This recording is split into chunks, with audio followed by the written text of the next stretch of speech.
Lord of the Mysteries. Chapter 1061. Whose Dream? Friday. In the dead of the night, in Audrey's bedroom. After receiving a signal, the golden retriever, Susie, opened the door and left by herself, slumping down outside to prevent anyone from disturbing Audrey. Audrey took the Dreamwalker's beyonder characteristic, the corresponding supplementary ingredients, and the apparatus used for concocting the potion out from a hidden spot. Most of the supplementary ingredients came from the City of Silver, and they were things that she hadn't paid for since Little Son hadn't thought of something he needed. She concocted the potion skillfully and looked at the liquid that was dotted with darkened points of grayish-white light.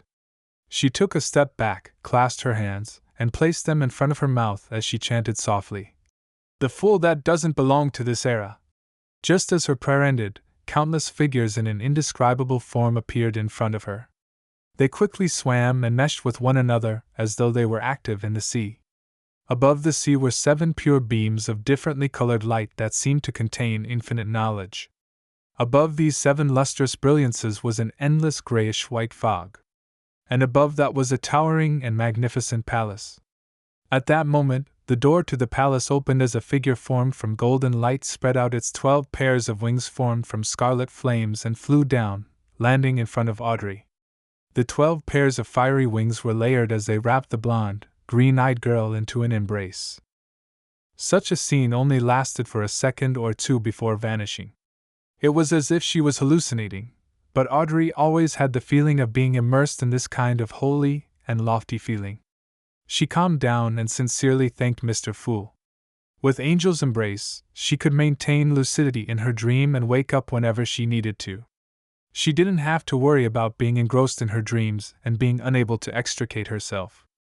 This meant that she had already held the corresponding ritual for Dreamwalker, and the effects were definitely better than what it could have been. After all, not every hypnotist can obtain such benediction from a hidden existence and be embraced by a special angel such as this. "Audrey, all the best." Audrey mumbled inwardly before she stopped hesitating and picked up the glass bottle, drinking down the potion inside. The potion wasn't as bad as she imagined it to be. It was a little sour, a little sweet, a little bitter, a little surreal, and a little stimulating. It was like a wild dream she could let herself loose in. Before she could feel the effects that the potion exerted on her body, Audrey was suddenly startled before she regained consciousness. She saw that the night was becoming dawn outside the window, with the sun rising from the horizon, dyeing the sky red. Within the garden, flowers were blooming, the tips of the blades of green grass shimmering with crystalline dew. It was as if Audrey had become the ruler of this world. Her consciousness floated up as she looked down upon the various scenes. Her father and mother held hands as they strolled down the garden trail, taking in the fragrance as they bathed in the morning light.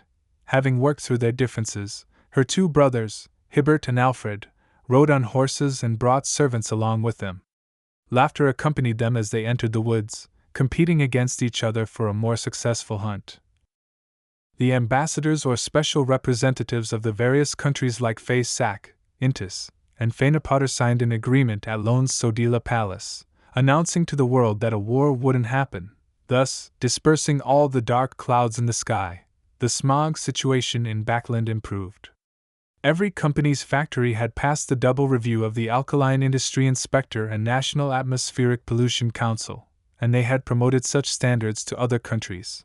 Maximum working hours and the basic labor environments for workers were guaranteed, and the development of every industry was getting better. The number of tramps had dropped to an unimaginable level, and all kinds of protective measures spearheaded by the kingdom covered everyone. There were more and more workers who could afford bicycles.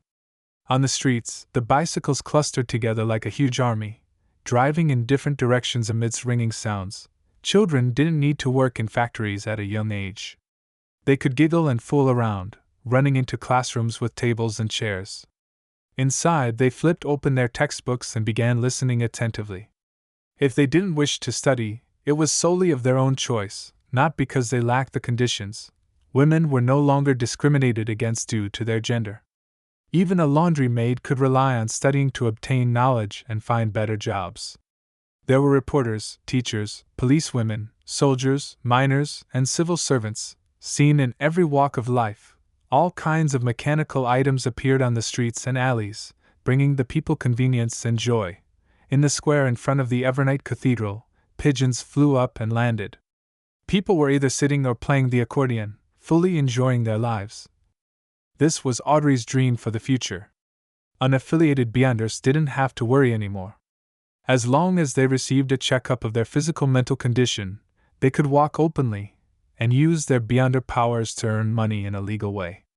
This is really wonderful. If it weren't for me being clear-headed, I would have lost myself to this. I would have descended from my commanding position in my consciousness, taking a stroll with my parents, hunting with my brothers, and occasionally going to school to teach children. I would often work hard for the extension of the world's peace. Audrey stared at the dream, feeling a bout of poignancy. She then felt her astral projection rise once again, breaking out of the confines of the hazy world. She saw that her dream was like a huge bubble that grew out from the island of consciousness while silently enveloping it. The air bubble was surrounded by a gray fog. From afar, she could vaguely see other air bubbles, and below them were their corresponding islands of consciousness. Deep within the gray fog was a silent, undulating, shimmering, wavy, illusory sea that seemed bottomless. The sea of collective subconscious. This is the scene of a mind world for a dreamwalker. Only from manipulator onwards is one really able to interfere with the sea of collective subconscious. Audrey nodded in enlightenment and retracted her gaze. Without staying any longer, she forcefully escaped from her dream. Her vision returned to normal immediately as it remained pitch black outside. Only the street lamps around the garden were emitting light. She then cast her gaze on the full-body mirror in her bedroom. She felt that she didn't seem too different from before.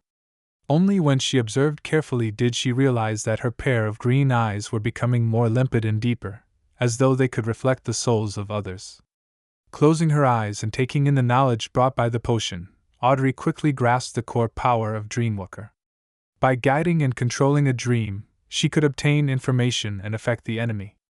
There were two aspects. First was guidance, which was similar to Nightmare of the Evernight pathway, by using the different changes in a dream to guide a target into revealing one's deepest secrets. The difference was that a nightmare could forcefully pull a person into a dream.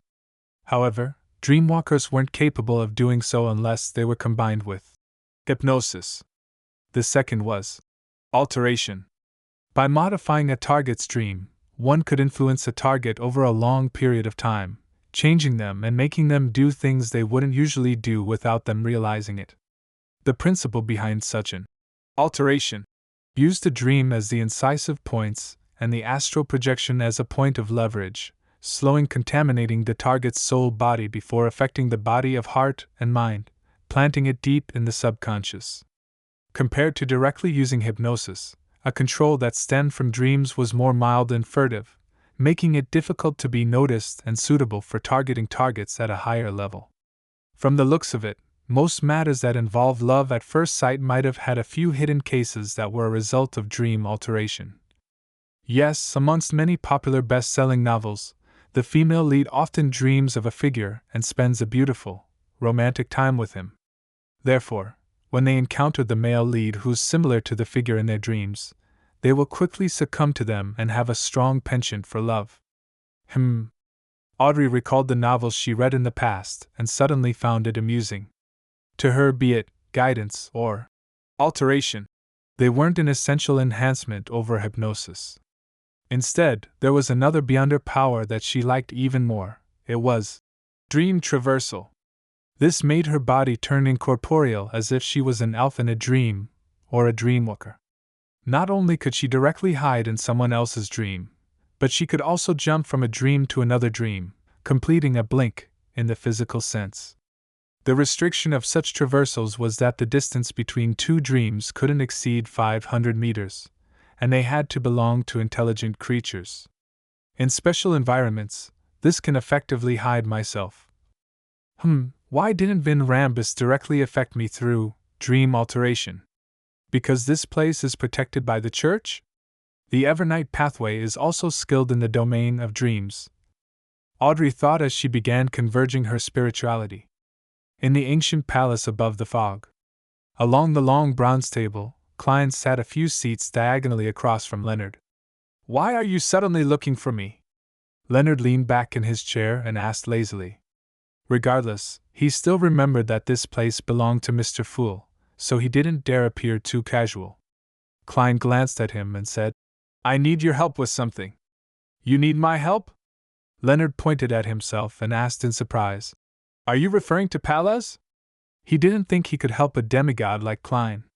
You have a very clear understanding of yourself, Klein said. However, I'm really looking for you this time. It mainly involves a few dreams. Dreams? Leonard came to a realization as he said with a hint of puzzlement and laughter. Klein, you seem to have changed a little. I mean, you've become more like the past, no longer wearing that gloomy expression. Without waiting for a reply, he straightened his disheveled hair and smiled. That's a good thing. Well, I'm still quite good at dreams. Who do the dreams belong to? Without batting an eyelid, Klein replied. A lone soldier from more than 100 years ago, a fourth epoch aristocrat, an ascetic from the third epoch, and an elf and giant from the second epoch. What? Leonard asked with his green eyes wearing a blank look, wondering if he had heard wrongly.